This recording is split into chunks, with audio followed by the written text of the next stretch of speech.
ini duri, Bu. Aku terpaksa boleh tidak boleh, aku selalu kerja. Bagaimana aku cari uangnya?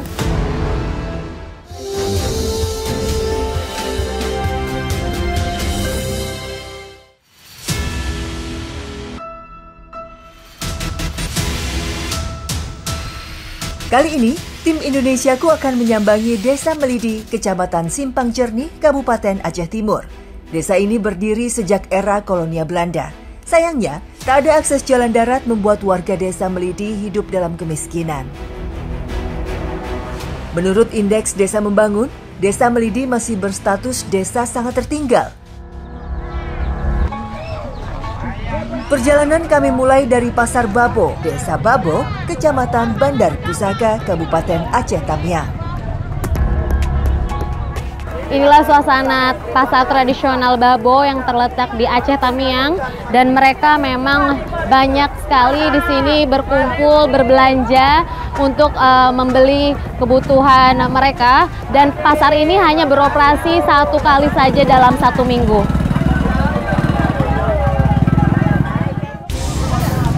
Pasar ini digunakan warga sebagai tempat transaksi jual beli hasil bumi dengan 3 kecamatan. Kecamatan Bandar Pusaka, Karangbaru, dan Kecamatan Simpang Jernih.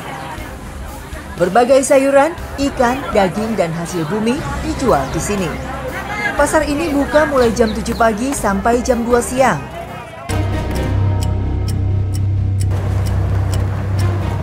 Nah, memang mereka di sini belanja itu banyak sekali, bisa dilihat ini 1 mobil penuh dan ada yang masih belum diangkut ya, Bu ya. Letak sungai yang cukup jauh, seusai belanja biasanya barang belanjaan akan diantar secara gratis oleh pemilik toko ke sungai, di mana perahu bot menunggu. Akhirnya sudah sampai di tepi sungai, dan inilah pelabuhan Babo. Warga dari 8 pedesaan menggantungkan hidupnya dengan mengakses pelabuhan ini. Uniknya, mereka menandai masing-masing belanjaannya oleh nama mereka agar tidak tertukar.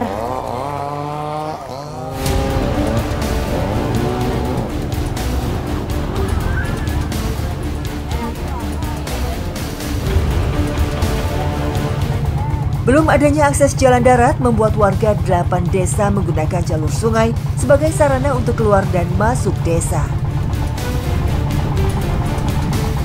Salah satunya Desa Melidi, Kecamatan Simpang Jernih, Kabupaten Aceh Timur, yang berjarak sekitar 20 km dari Pelabuhan Babo. Inilah Sungai Tamiang yang berhulu dari Kecamatan Lokop, Kabupaten Aceh Timur, dan mengalir ke Sungai Tamiang, Kabupaten Aceh Tamiang. Memiliki lebar sekitar 50 meter, namun saat hujan tiba bisa mencapai 100 meter. Ibu, hal terburuk apa yang Ibu pernah alami? Itulah udah kena kayu sekalian. Kami di bot ini. Di tengah air tuh kami kena kayu. Habis itu ngangkut barang lagi ke pinggir sungai kan. Kalau nggak kami angkut barang pun kan sebagian ada kami rugi, ada basah rokok, ada basah apa namanya gula sebagian. Tapi kalau kami jalanin kayak gini, kayak mana warga Melidi kan susah juga kan. Ini bayar, Bu? Bayar. Harga berapa, Bu? Kadang-kadang 100 limpul transport pulang balik kan, kadang-kadang 160, kayak gitulah. Harapan Ibu apa, Bu? Harapan kami, pasar kami, jembatan dibangun, pasar kami dari kecamatan dari Melidi sampai ke Aceh Tamiang tuh maunya mau dibangun, biar nggak kayak lagi kami turun naik pulang balik naik air kan. Ongkos perahu bot dari Desa Babo menuju Desa Melidi dipatok hingga Rp150.000 per orang pulang pergi. Namun, dalam keadaan darurat, warga terpaksa sewa perahu bot dengan ongkos hingga Rp700.000 sekali jalan. Ini kondisi perahunya sedang kandas dan juga sedang bermasalah dengan mesinnya. Gak apa-apa, Bu. Jadi kami semua turun dan harus mendorong perahunya agar tidak terbalik. Air sungai surut, perahu sering kandas dan penumpang pun harus turun agar beban perahu lebih ringan. Setelah melintasi titik aliran sungai yang kandas, akhirnya kami akan melanjutkan perjalanan lagi ke Melidi.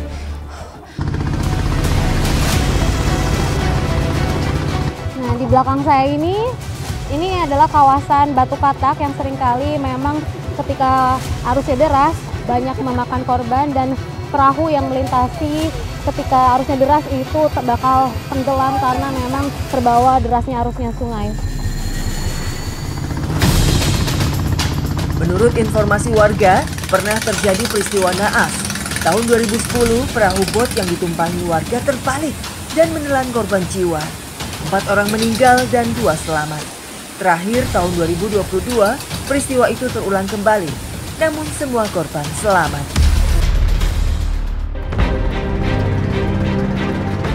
Entah sudah berapa kali warga meminta pemerintah membuat jalan antar kecamatan dibuka, namun hingga kini tak kunjung ada jawaban. Akhirnya setelah menempuh perjalanan kurang lebih 3 jam, sampailah saya di Desa Melidi dengan perjalanan tadi cukup sulit dan ekstrim. Ada beberapa titik aliran sungai yang memang berbahaya dan hampir juga saya terbawa arus sungai, dan sekarang sampailah saya di Desa Melidi.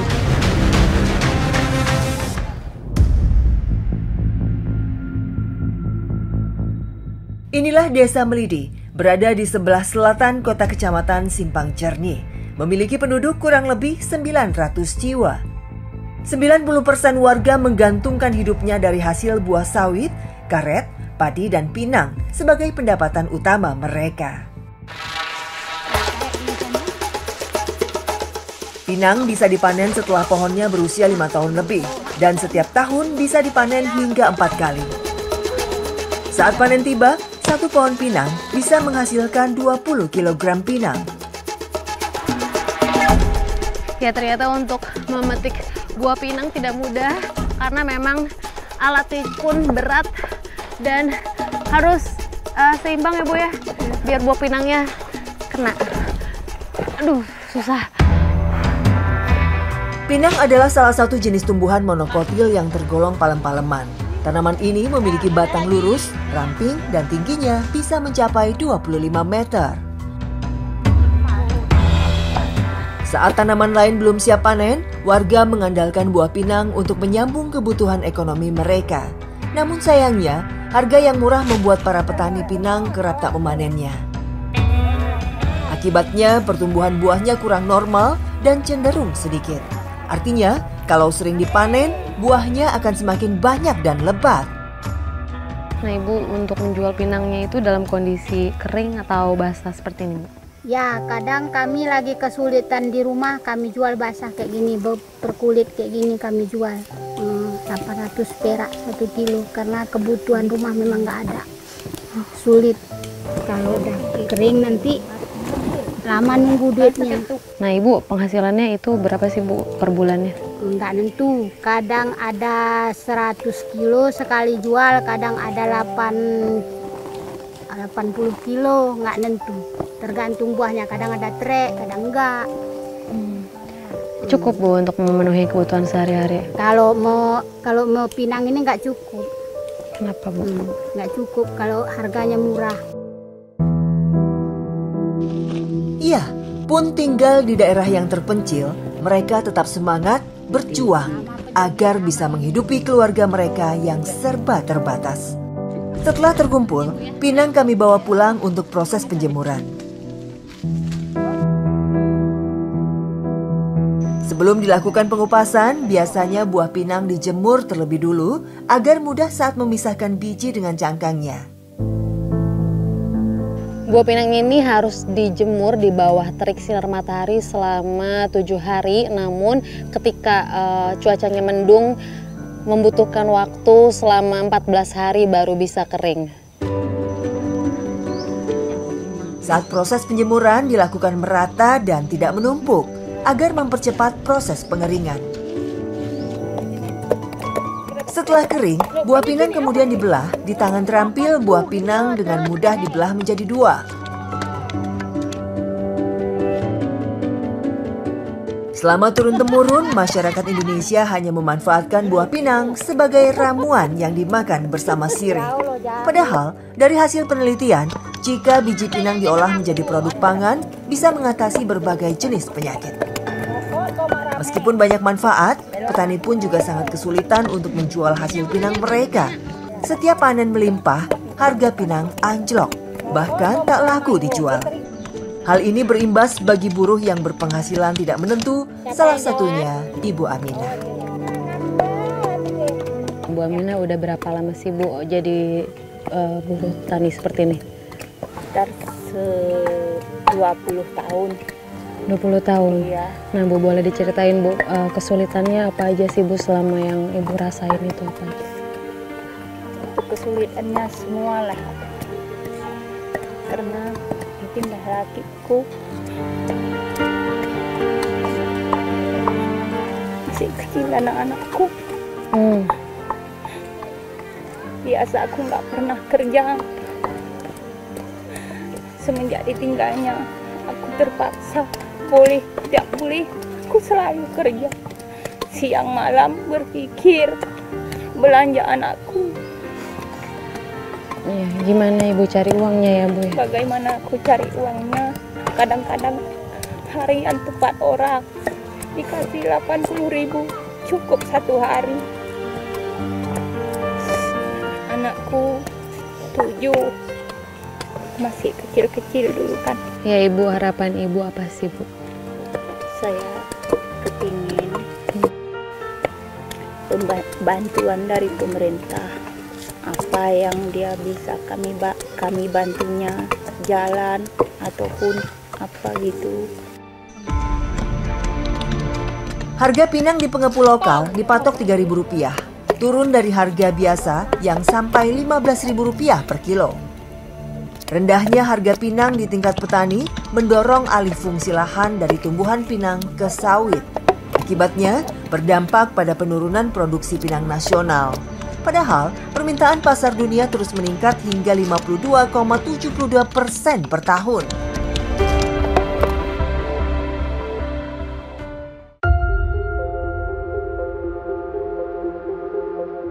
Pagi ini, saya bersama anak sekolah menuju SMP Negeri 2 Simpang Jernih yang berlokasi di Dusun Jati, Desa Melidi, Kecamatan Simpang Jernih, Kabupaten Aceh Timur.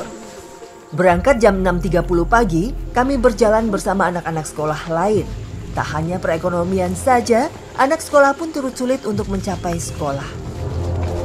Ya, naik perahu menjadi satu-satunya alat penghubung menuju sekolah yang paling dekat.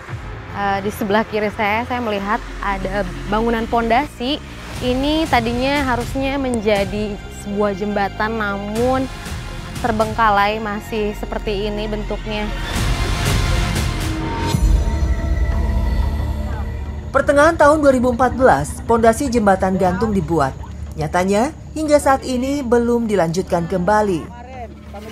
Padahal menurut informasi warga, dana 2 miliar sudah dikeluarkan, namun hingga kini masih mangkrak dan tidak dilanjutkan kembali. Inilah Sungai Melidi yang memisahkan satu kedusunan di Desa Melidi, mempunyai lebar kurang lebih 120 meter dengan titik terdalam 12 meter saat musim hujan. Ayo, boleh diceritain ke kakak kesulitannya apa aja sih kalau mau pergi ke sekolah? Terkadang kalau kami lagi nyebrang, kalau lagi hujan deras itu kami nggak bisa menyeberangi sungai karena airnya itu naik ya. Terus kalau lagi sulit kayak gini kami susahnya nyebrang kalau nggak ada jembatan. Kami kayak gini kalau sepatu kami itu nggak bisa dipakai, takut basah. Yeah. Jadi kami simpan di tas, nanti sampai ke sekolah baru kami pakai ya tasnya, sepatunya. Nah, keinginan Ayu apa sih yuk? Berharap dibuat jembatan sama beca untuk membantu kami nyebrang agar lebih mudah. Sungguh perjalanan menggunakan perahu ini sangat berbahaya. Jika arusnya kuat, bisa saja perahu ini hanyut terbawa air. namun hal ini terpaksa dilakukan demi menuntut ilmu ke sekolah. Sebenarnya, jarak ke sekolah hanya 2 km. Namun karena harus menyeberangi sungai, perjalanan terasa lama. Akhirnya, setelah menempuh perjalanan kurang lebih 30 menit, kami sampai di sekolah SMP Negeri 2 Simpang Cernih. Jembatan yang kokoh menjadi harapan para siswa agar mereka bisa menuntut ilmu dengan perasaan aman dan nyaman. Kendalanya dan kesulitannya itu apa aja sih Bu? Boleh diceritain Bu? Anak itu kan susah Bu untuk menyeberang, apalagi waktu banjir, hujan. Kita guru aja menunggu sampai berjam di sini. Ini anak udah nyampe apa belum? Apa mereka selamat apa enggak di perjalanan? Kan sayang Bu. Kita mikir mereka nyeberang aja kita mikir udah nyampe nggak ke tujuan? Apa udah ini kan? Maksudnya kita takut Pak. Prihatin kita sama anak-anak nih. Betul loh Bu. Anak yang dari sini aja 6 tahun berjalan kaki menyeberang getek ke seberang sana Bu, ke SD. Apalagi anak SMP 3 tahun, bayangkan Ibu. Hanya mengandalkan getek, tidak ada penyeberangan jalan jembatan. Kalau ada jembatan mereka bisa pakai sepeda, bisa diantar orang tua. Ini hanya sekedar perahu Bu. Apabila banjir Bu, kami memang khawatir Bu. Anak ini apa udah nyampe apa belum? Kami yang di sini aja khawatir, apalagi orang tuanya yang menunggu Bu. Memang kami harap untuk pemerintah supaya bangunan itu cepat terjadi. Maksudnya jangan sampai ke depan seperti ini lagi. Maksudnya biar cepatlah prosesnya. Kami mohon sama Bapak pemerintah supaya bangunan ini cepat dilaksanakan. Sayang anak-anak kami Pak, yang 6 tahun hanya berjalan dan pakai getek, susah Pak. Dan anak SMP juga seperti itu. Kalau ada jembatan Pak, mungkin bisa naik sepeda, apalagi naik kereta Pak. Ya, memang tidak gampang karena memang ini duri-durinya nancep ke kepala saya.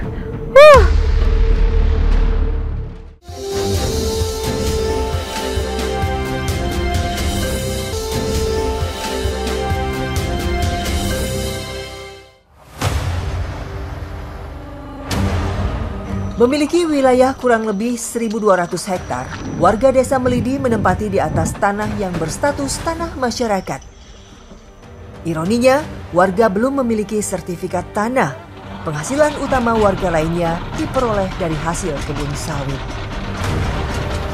Letak kebun berjarak sekitar 2 km dan dipisahkan oleh sungai. Beruntung hari ini cuacanya cerah. Jika hujan tiba, sungai akan meluap dan berarus kuat. Akibatnya, perahu yang kami tumpangi tidak berani menyeberang. Setelah sampai di pinggir sungai, kami pun melanjutkan perjalanan dengan melintasi jalan darat.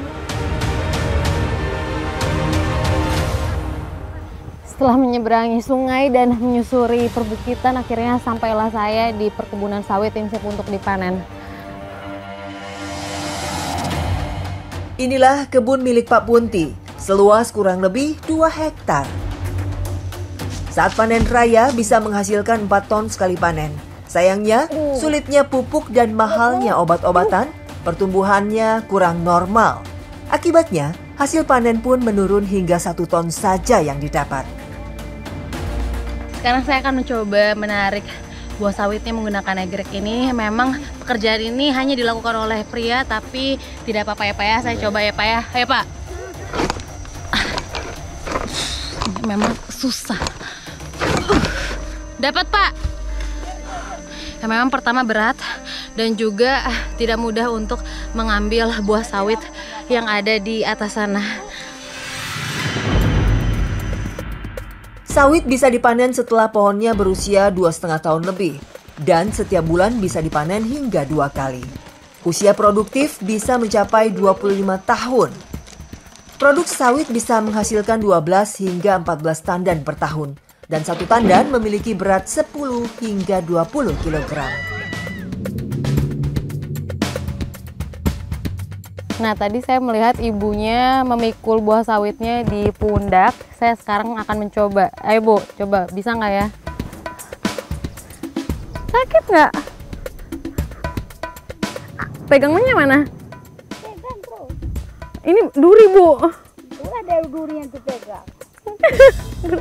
Ya, memang tidak gampang karena memang ini duri-durinya nancep ke kepala saya.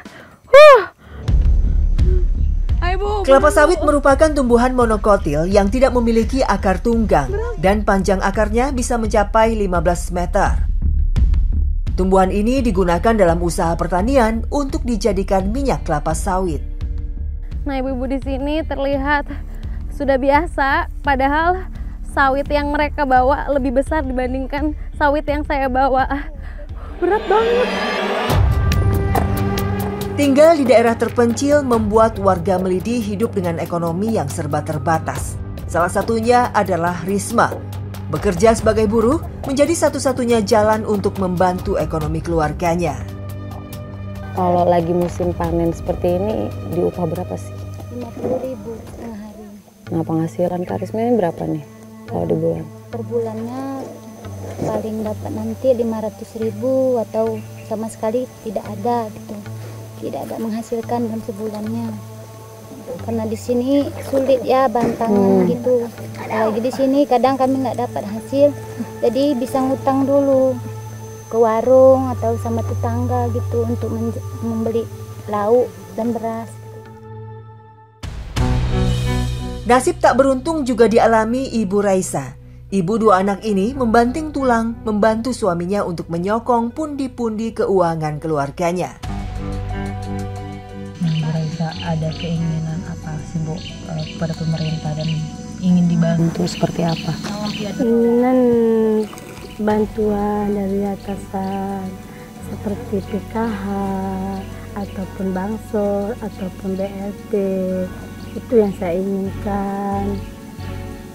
Sering saya pertanyakan kepada perangkat kita di sini, kenapa saya nggak dapat. Setiap hari Bapak meminta ke keluarga ataupun apa kan, katanya udah sabar aja katanya. Ya udah, besok pun datang lagi kan, dia pertanyakan, minta ke keluarga. Ya udah saya beri.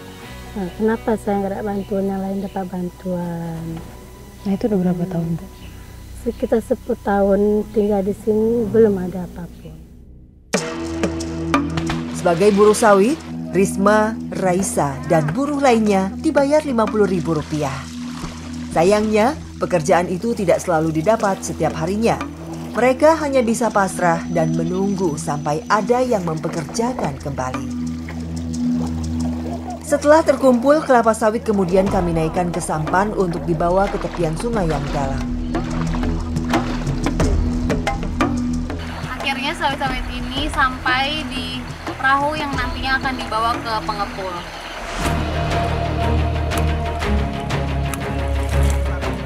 Sayangnya, panen hari ini tidak terlalu banyak. Namun, para petani tetap harus memanen dan menjualnya, meskipun hanya sedikit untuk memenuhi kebutuhan mendesak mereka. Tak hanya biaya ongkos panen yang harus dikeluarkan para petani, ongkos transportasi pun juga mahal. Menggunakan perahu menjadi satu-satunya alat transportasi untuk mengeluarkan hasil kebun mereka.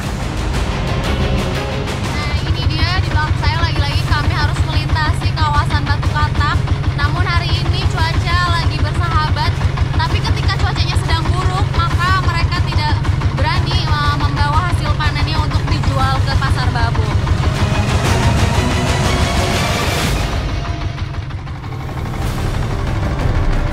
Akses keluar masuk desa Melidi sebenarnya terdapat 2 jalur, jalur darat dan jalur sungai. Namun sayangnya, akses jalan darat belum pernah ada perbaikan akibat jalan tertutup tanah karena tanah longsor. Hingga saat ini, warga hanya bisa mengandalkan aliran sungai untuk menjual hasil alam mereka. Letak pengepul kelapa sawit yang berada di desa Batu Sumbang yang berjarak sekitar 10 km membuat para petani harus menyewa perahu untuk mengangkut sawit mereka dengan ongkos Rp300.000 per trip. Akhirnya sampailah kami di pengepul setelah menempuh waktu perjalanan hampir 1 jam. Biasanya, para petani menjual sawit mereka di tepi sungai dan kemudian pengepul akan datang untuk membelinya. Harga sawit saat ini dipatok Rp2.100. Meskipun masih jauh dari harapan, namun masih lebih baik daripada dijual ke pengepul lokal dengan harga Rp1.000 per kilonya. Harga kelapa sawit yang tidak stabil ditambah ongkos transportasi yang mahal membuat para petani sering merugi.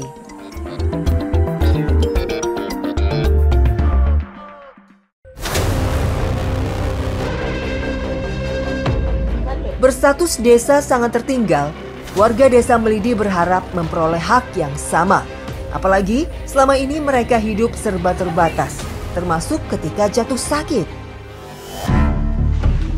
Fasilitas kesehatan di Polindes yang kurang memadai membuat pasien dengan keluhan berat harus dibawa ke puskesmas. Inilah potret penderitaan warga Melidi saat jatuh sakit keras. Mereka harus digotong menuju sungai di mana perahu bot menunggu. Ya, dengan cara menanduk pun kami harus melewati jalanan yang sulit. Ini masih berupa bebatuan dan sangat licin sekali karena memang kami berada di perbukitan. Tak adanya akses jalan darat, pasien terpaksa diangkut lagi dengan perahu bot. Menyusuri Sungai Melidi sejauh 10 km sangat beresiko terjadi kecelakaan. Bisa dibayangkan, saat musim penghujan tiba, arus air yang kuat membuat perahu bot terkadang susah untuk dikendalikan. Gimana sih Bu kondisi di Desa Melidi ini tentang fasilitas kesehatannya? Kayak gini kan, kami kalau mau merujuk pasien ya harus naik gitu kan. Kalau bisa kalau ada pemerintah perbaiki jalannya lah gitu kan. Karena kan kami di sini kalau seandainya kondisi darurat kayak malam-malam gitu kan susah. Apalagi jalannya kayak gini, harapan kami kan ada sih fasilitas ambulan bus, terus fasilitas kesehatannya di bus tuh dilengkapi. Karena kan kami kalau seandainya mau merujuk pasien, kami harus cari bot lagi, bot warga kan. Pasiennya sayang kan, harus mengeluarkan uang lagi untuk ini cari bot orang kan, kita harus bayar bunganya kan. Gak harus pasien lagi mencari, keluarga pasien mencari bot orang setempat. Warga hanya bisa berharap mendapatkan hak dan perlakuan yang sama dari pemerintah agar mereka mendapatkan fasilitas akses jalan darat dan fasilitas kesehatan yang memadai saat mereka jatuh sakit.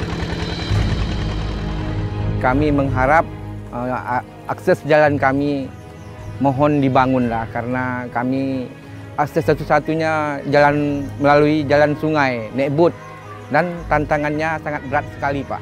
Ya, kami janganlah janji-janji aja Pak, karena itu udah ada dasar dibangun Pak Abumen, jembatan gantung Pak kan. Akses jalan itu untuk anak-anak sekolah Pak. Jadi sejak tahun 2010 mungkin Abumen itu sudah dibangun dan sampai saat ini belum ada kelanjutannya. Itu pun pengharapan kami kepada pemerintah agar segera dibangun untuk demi kepentingan bersama. Pengharapan kami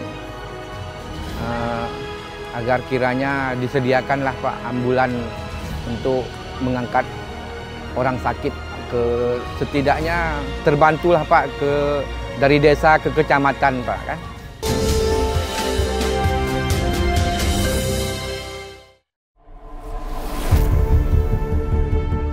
Hidup di atas bentang alam yang kaya nyata tidak mendatangkan sejahtera. Masyarakat sejak lama mengharapkan pembangunan. Tak banyak yang bisa dilakukan selain terus berjuang sendiri demi bertahan hidup. Hingga pemerintah memperhatikan segala ketertinggalan yang sudah puluhan tahun melingkupi desa ini.